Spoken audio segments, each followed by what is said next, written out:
하나하나의 개별지 물건도 중요하지만 동일한 평가 잣대로 다수의 공동주택들을 평가를 할 것이기 때문에 상대적인 비교가 가능하겠죠. 예를 들면 교통여건에 관해서는 이제 공동주택 A와 공동주택 B를 동일한 기준과 동일한 수치로 비교를 했기 때문에 실제 성능상에 나타나는 차이점에 따라서 우열을 가릴 수가 있습니다.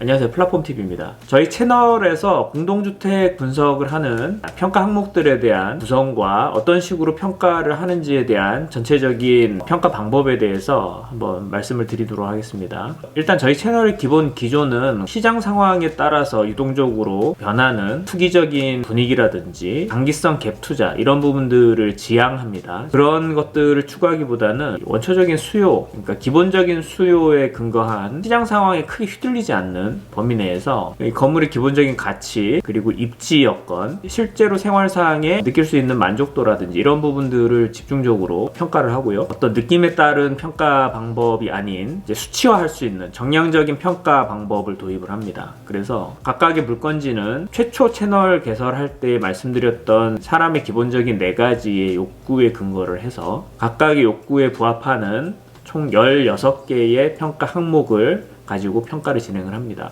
그리고 각 평가 항목들마다 이 주택 가격과 실제 가치의 영향도에 따라서 점수의 가전 프로테지가 다 다르게 적용됩니다. 예를 들면 주택 가격에 가장 큰 영향을 끼치는 이제 교통 여건 같은 경우에는 다른 평가 항목보다 배점이 상대적으로 높게 책정이 되어 있습니다. 실제로 건물을 사용하는 데 있어서 편리한 요소들이지만 시장에서의 주택 가격에 상대적으로 영향을 적게 미치는 행정 편의 시설까지의 접근성이라든지 치안 안전에 관련된 접근성, 그리고 입주자 편의시설과 관련된 세대당 승강기 지수라든지 조망권과 관련된 지수라든지 이런 부분들에 대해서는 상대적으로 가점이 조금 낮게 책정이 되어 있는 등 이런 식으로 전반적으로 이 평가 점수에 따라서 종합적인 재산가치도 판단을 해볼 수가 있고, 그리고 실제적으로 생활하는 데 있어서의 생활 편리 부분에 있어서 어느 정도의 가치를 가지고 있는지를 다각적으로 이제 보실 수 있게끔 평가를 했습니다. 그리고 더 중요한 것은 하나하나의 개별지 물건도 중요하지만 동일한 평가 잣대로 다수의 공동주택들을 평가를 할 것이기 때문에 상대적인 비교가 가능하겠죠.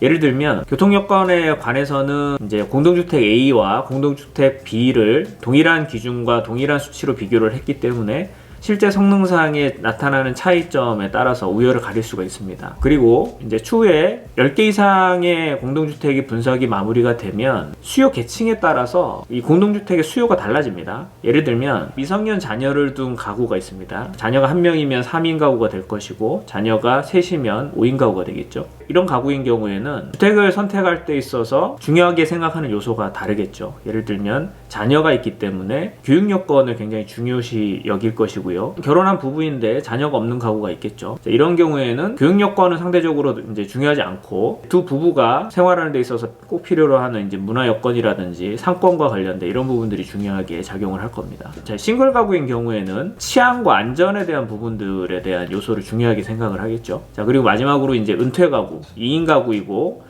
자녀들을 다 성장을 시켜서 나이가 어느 정도 드신 그런 실버 세대가 되겠죠. 이런 가구인 경우에는 아무래도 이제 생명 유지 환경, 그러니까 병원과의 접근성이라든지 의료 서비스 지수라든지 이런 부분들에 대한 점수가 상대적으로 높게 평가 요소로 작용을 할 겁니다. 그에 반해서 이제 교육 여건이라든지 어떤 건축물의 최고 층수라든지 이런 부분들은 크게 중요한 평가 요소가 아니게 되겠죠. 이제 그런 부분들에 대해서는 전반적으로 평가 점수에 대한 프로테지를 떨어뜨려서 4가지 계층별 그리고 공동주택별 상대평가가 가능하게끔 그렇게 기획을 했습니다. 구체적으로 좀 각 항목들을 좀 살펴보도록 하겠습니다. 자, 먼저 첫 번째 입지여건의 경우에는 도시중심지 접근성은 도시의 CBD로부터 공동주택이 얼마나 떨어져 있는지에 대한 평가, 그리고 도시광역입지는 서울 시계까지의 접근성을 볼 거고요. 그 다음에 세 번째 상징적 CBD까지의 접근성은 본 물건지에서 서울 시내의 주요 MBD들 혹은 광역시급이라고 하면 실제적으로 도시 중심이라고 좀 지명도가 있는 도시 중심지까지의 교통상 실제 접근 거리를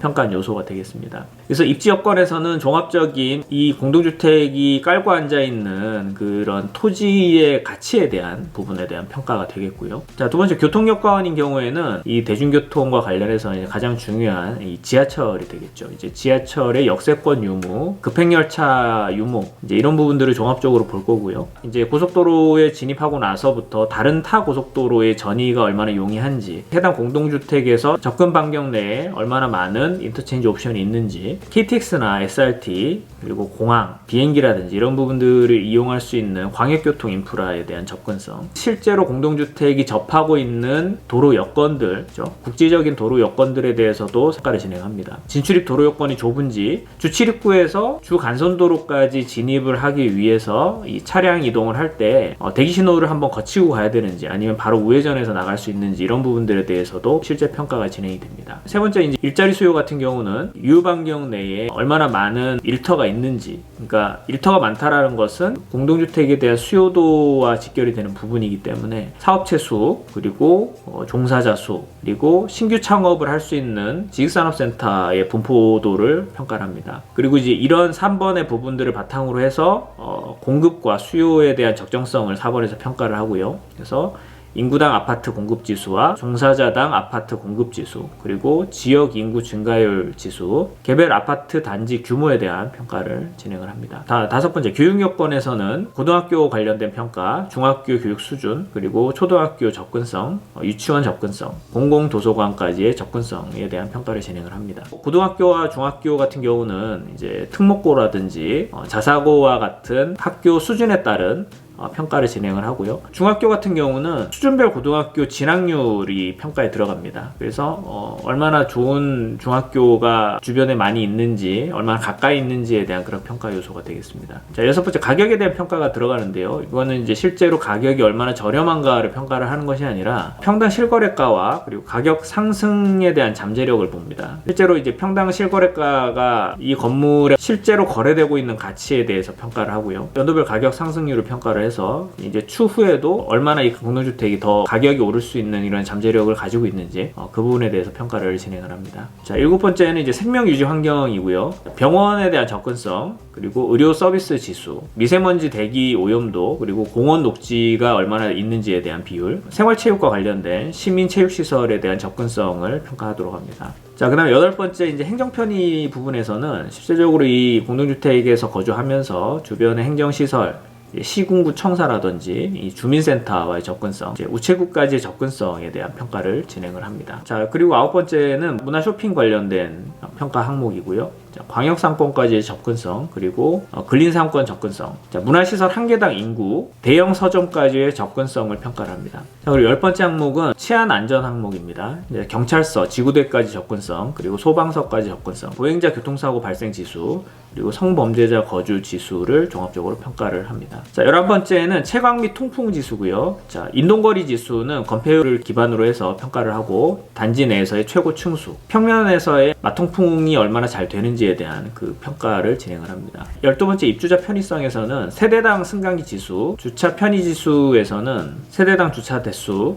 총 주차 용량을 평가를 하고요. 실내 주민 체육시설과 어린이 유희시설, 놀이터 개수를 평가를 합니다. 자, 그리고 13번째는 상품성 평가이고요. 자, 브랜드 가치, 브랜드 단지 실적, 시공사의 도급 순위, 평형태 타입의 다양성, 조경이나 시공 혹은 디자인에 대한 수상 내역, 그리고 마지막으로 1층 전체에 대한 필로티 프로테지를 평가를 합니다. 자, 14번째는 에너지 및 유지 관리고요. 서양 비율, 1차 에너지 소요량 평가인 EPI 점수, 그리고 친환경 인증 등급, 미국 친환경 인증인 리드 관련된 점수, 자, 월평균 관리비, 마지막으로 건물의 노후도인 감가상각비를 평가를 합니다. 15번째, 자연 프리미엄에서는 강으로의 조망성, 자, 지류 조망성, 호수 조망성, 산 조망성에 대한 부분을 각각의 자연 요소의 규모와 그리고 거리에 따른 평가를 진행을 합니다. 자, 마지막으로 16번째, 위의 요소에서는 송전탑까지의 접근성과 열병합 발전소, 고속도로 인접도, 그 다음에 공항까지의 접근성을 종합적으로 판단을 해서 위해 요소 여부를